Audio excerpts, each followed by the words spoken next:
Hey guys, what's going on? It's Andrew from AR Media. In today's video, I want to discuss and review Five Nights at Freddy's. I watched this recently on the Steelbook that I picked up at 4K UHD, and I want to talk about the movie itself, the transfer, and the audio quality. So let's get straight into the movie. So I've never played any of the Five Nights at Freddy's games, so I'm not familiar with any of the characters, really any of the situations, any of the lore.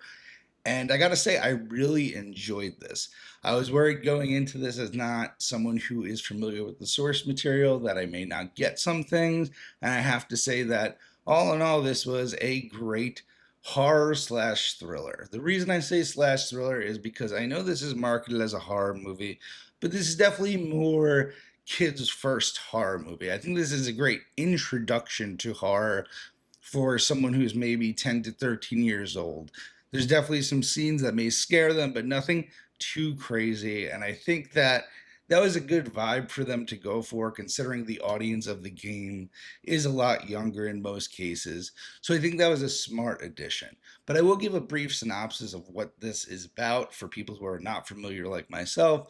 So a young man he's looking for a job, he can't find a job, and he needs money in order to take care of his sister.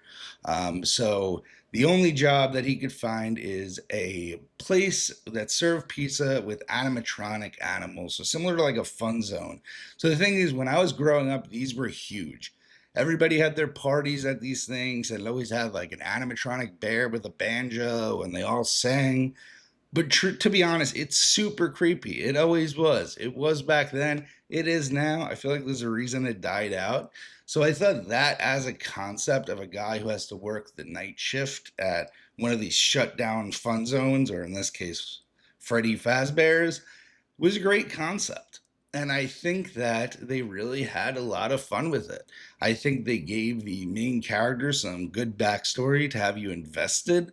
I think Matthew Lillard, who's in this, does a fantastic job. All in all, the cast really surprised me, and really the movie just hit home for me. And I think the reason is just that it's a horror movie that doesn't take itself too seriously. It's just a fun time. It really reminded me of like the 2000s horror, where you're not always in it to just scare people, but you're in it for those audiences' reactions in the theaters and the crowd reactions and the rewatchability. I think the rewatchability on this is great. And all in all, I think it's a great horror movie for the whole family, which is kind of rare nowadays. So let's get to the 4K transfer. So this was shot at 6.4K digitally and has an immaculate transfer. The picture quality on this is really, really next level. So the thing is that this isn't a crazy, vibrant movie or ridiculous landscapes that are going to pop off the screen, but things like his apartment, things like Freddy Fazbear's, the detail's incredible. The depth is really incredible on this, and everything is as sharp as a tack. This is digital through and through, and really is a reference image. I'm not going to say it's eye-poppingly referenced, that it's going to jump off the screen, but really everything in here is super, super sharp, and every detail is so easy to make out, whether it be on the animatronic bear, on something inside Freddy Fazbear's, or even like on the neon sign outside. And then we'll get to the HDR and Dolby Vision on this, and I have to say that that's where this just definitely shines. So you would think the color palette's a little brighter than it is, but inside Freddy's, when the lights are going on and the neon and the animatronics are dancing, you definitely get some great highlights there. You definitely get a nice wide color gamut, a lot of nuances to the color, and especially in the dream sequences, there are some dream sequences in here that you'll know about. Those are really, really lush and vibrant with color. Those I actually did find popping off the screen. But overall, I think this HDR grade is fantastic.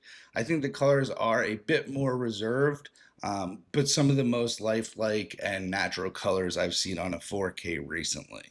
Now let's get to the audio. The audio is a Dolby Atmos track that really doesn't disappoint.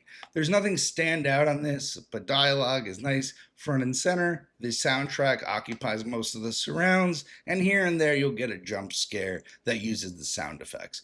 Nothing really major with overhead usage or even surround usage, but also nothing to complain about. So, guys, personally, I really recommend this one. It's super cheap on Amazon. I think it's a great watch for Halloween. And all in all, I just think it's a fun movie. I think it's a great movie for you. I think it's a great movie to show to the kids. And I think if you're a fan or a horror or a thriller, definitely if you're a fan of the game, go check this out. I don't think you'll be disappointed. So I'm going to leave a link below for the Amazon link to grab that. Using that link helps me out to purchase more 4Ks to review for you guys, and I'll see you guys in the next one.